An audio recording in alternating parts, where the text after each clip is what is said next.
देखो हमारा टॉपिक क्या है, इलेक्ट्रॉनिक विन्यास। क्या है? इलेक्ट्रॉनिक विन्यास। इलेक्ट्रॉनिक विन्यास कहते किसे हैं कि किसी तत्व के परमाणुओं की उपकोषों में, उपकोष बोले तो सब सेल, उपकोषों में इलेक्ट्रॉनों की व्यवस्था यानी कि इलेक्ट्रॉनों का जो अरेंजमेंट है उस व्यवस्था को इलेक्ट्रॉनिक कॉन्फ़िगरेशन यानी कि इलेक्ट्रॉनिक विन्यास कहते हैं। तो क्या डेफिनेशन है इलेक्ट्रॉनिक विन्यास की?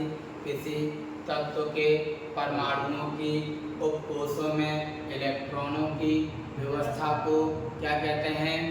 इलेक्ट्रॉनिक विन्यास, इलेक्ट्रॉनिक कॉन्फ़िगरेशन। तो बच्चों, तत्वों के इलेक्ट्रॉनिक कॉन्फ़िगरेशन हम कुछ इस तरह से लिखेंगे।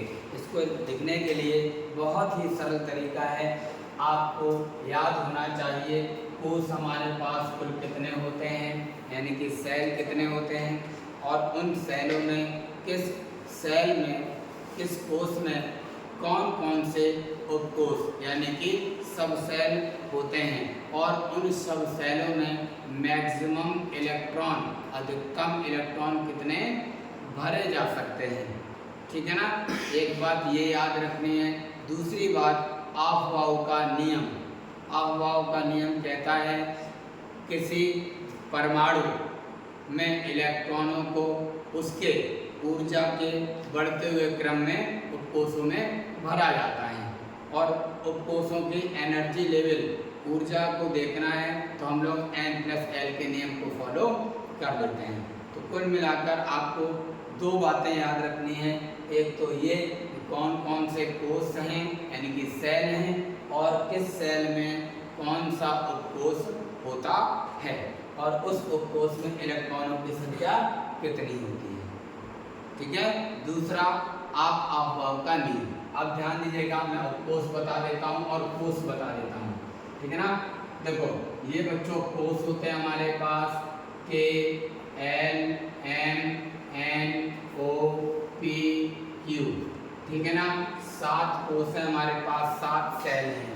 ओके बच्चों, K कोष यानी कि K सेल में S उपकोष होता है, L में 2 कोष होते हैं S और P, और M में S, P और D 3 उपकोष होते हैं, और N में यानी कि चौथी कोष में S, P, D और F उपकोष होता है, Q में S, P, D और F उपकोष होता है, P में S, P, D उपकोष होता है, और Q में बच्चों S, P होता है, D नहीं आएगा। ठीक है ना? कौन आएगा? S और P। तो इस बारे में आपने समझ लिया कि किस कोष में कौन कौन से उपकोष हो सकते हैं।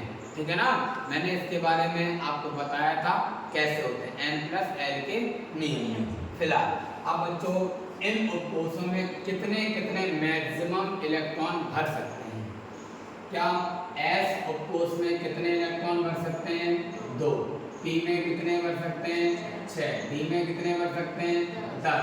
F में कितने भर सकते हैं? 14। इससे ज़्यादा इलेक्ट्रॉन नहीं भर सकते हैं। ओके, चलिए अब हम लोग इलेक्ट्रॉनों की बात करते हैं। ठीक है ना? इलेक्ट्रॉन कितने होंगे, फिर उनके ये इलेक्ट्रॉनों की व्यवस्था जिसे हम इलेक्ट्रॉनिक कॉन्फ़िगरेशन कहते हैं, ये कैसे लिखेंगे। आओ देखते हैं हम लोग। जैसे हमारे पास कुल तत्वों की संख्या कितनी है बच्चों? 118। कितनी है बच्चों? 118 है। कितनी है बच्चों? 118 है, और यही नंबर होते हैं तत्वों के परमाणु क्रमांक के, Z के। तो Z बराबर P बराबर E होता है। इसका मतलब हमारे पास इलेक्ट्रॉन तत्वों को लेकर बात करें 1 से लेकर 118 तक होंगे। तो पहला इलेक्ट्रॉन होगा तो उसका विन्यास कैसे लिखा जाएगा? आओ देखो इधर। देखो बच्चों, एक इलेक्ट्रॉन है परमाणु में, किसी भी परमाणु में यदि एक इलेक्ट्रॉन है तो उसका विन्यास कैसे लिखेंगे? फिर 2 है, 3 है, 4 है, कैसे लिखेंगे समझते हैं। अगर एक इलेक्ट्रॉन है बच्चों तो उसको रिप्रेजेंट करने का तरीका सीखो, क्योंकि एक इलेक्ट्रॉन है, पहले किस कोष में जाएगा? पहले कोष में। पहले कोष के लिए बच्चों हम क्या लिख देंगे? 1। आगे क्या लिख देंगे? 1। और इस उपकोष में, सॉरी, इस कोष में कौन कौन सा उपकोष होता है? S। तो हमने S लिखा, क्या लिखा बच्चों? S। क्या लिखा? S लिखा, क्या लिख दिया? S। फिर S में बताओ मैक्सिमम इलेक्ट्रॉन कितने भर सकते हैं? 2। कितने भर सकते हैं? 2 भर सकते हैं।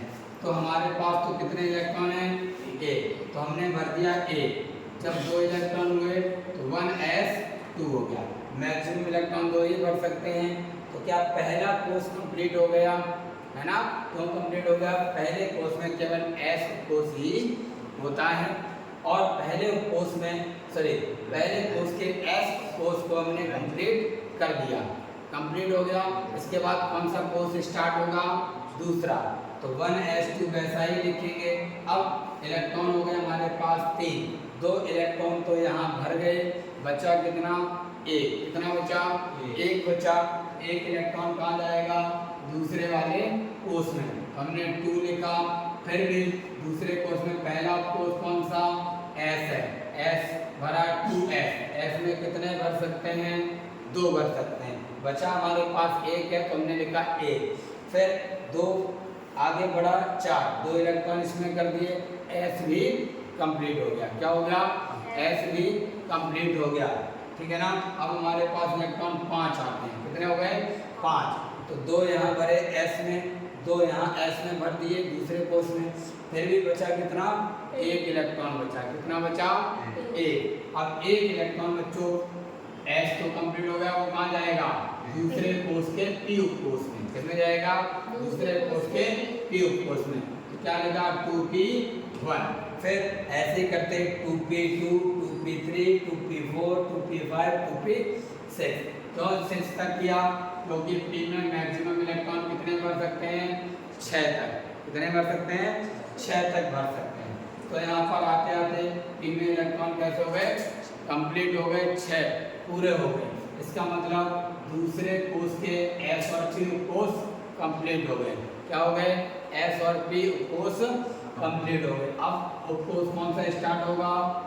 कौन सा कोर्स स्टार्ट होगा? तीसरा। कौन सा कोर्स स्टार्ट होगा? तीसरा। तो 11 इलेक्ट्रॉन जैसे हो पाए, बाकी तो यही इतना पूरा लिखा ही जाएगा। तो तीसरे 1 इलेक्ट्रॉन बचता है, वो कहाँ चला जाएगा? तीसरे कोर्स के S कोर्स में। तीसरा कोर्स ये S कोर्स 3s1। S में कितने भर सकते हैं? 2। तो यहाँ S1 हुआ, अगले में S2। बच्चों S कंप्लीट हुआ, अब कौन सा भरेंगे? P। तो यहाँ पर P1, P2, P3, P4, P5 और P6। बच्चों P6 तक भरने के बाद बच्चों जैसे 19वां करते हैं तो आपको समझ में आ रहा होगा 3P के बाद 3D आना चाहिए। ठीक है ना? क्या आना चाहिए? 3D आना चाहिए। फिर कहोगे सर फिर 4s क्यों लिख दिया गया? रीजन आपको पता है, अफवाह के नियम में बताया गया था, ऊर्जा के बढ़ते हुए क्रम में रखना है। इलेक्ट्रॉन सबसे पहले उस कोर्स में जाएगा जिसकी एनर्जी कम होगी, और एनर्जी को कंपेयर करने के लिए n+l का नियम लगाया था, जिसके लिए n+l का मान कम आएगा उसमें पहले भरा जाएगा। तो बच्चों 3D उपकोष की एनर्जी 4s उपकोष से ज़्यादा होती है, इसलिए पहले 4s भरा जाएगा। तो यहाँ पर मैंने लिख दिया 4s1 और 4s2। तो बच्चों 4s कंप्लीट हो गया। इसके बाद इसकी एनर्जी आती है 3D की। तो बच्चों पूरा कंप्लीट 4s तक यहाँ तक लिखा, फिर D भरा जाएगा, D1, D2 और D3, D4। जैसे 4 तक भर पाए बच्चों, यहाँ पर ये एक्सेप्शन में क्या आता है कि ये यहाँ से 1 इलेक्ट्रॉन अपने पास ले लेता है और ये अपना विन्यास कर लेता है 4s1 और 3d5। इसका एक रीजन है। क्या रीजन है बच्चों? कि अगर किसी उपकोष में आधे इलेक्ट्रॉन भरे हैं या पूरे इलेक्ट्रॉन भरे हैं तो वह स्थायी विन्यास माना जाता है, इसलिए ये 1 इलेक्ट्रॉन ग्रहण करके अपने स्थायित्व को प्राप्त कर लेता है। ओके, तो यहाँ पर D5 हो गया। बच्चों S में 2 इलेक्ट्रॉन होने चाहिए, हैं कितने? 1।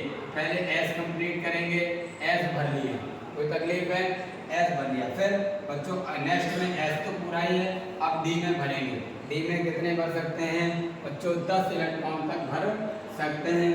तो हमने D6, D7, D8 और जैसे ही D9 हुआ बच्चों, ये भी एक एक्सेप्शन के रूप में होता है, अपवाद के रूप में होता है बच्चों। ये भी यहाँ से एक इलेक्ट्रॉन ले लेता है और इलेक्ट्रॉन ग्रहण करने के बाद बच्चों ये अपने में 10 इलेक्ट्रॉन कर लेता है। क्यों? क्योंकि मैंने आपको बोला है कि अगर किसी कोष्ठ में आधे इलेक्ट्रॉन भरे हैं या पूरे इलेक्ट्रॉन भरे हैं तो वह स्थायी विन्यास माना जाता है। यहाँ पर D हो गया 10। फिर बच्चों क्या है 4s2 3d 10। फिर कौन सा आएगा 4p, p1 p2 p3 p5 p4 p5 p6। यहाँ तक आपका कंप्लीट हो जाता है। नेक्स्ट हम लोग नेक्स्ट क्लास में कर लेंगे, ठीक है ना। आज के लिए इतना ही। क्लास अच्छी लगे तो लाइक कमेंट शेयर सब करें, ठीक है ना। ओके।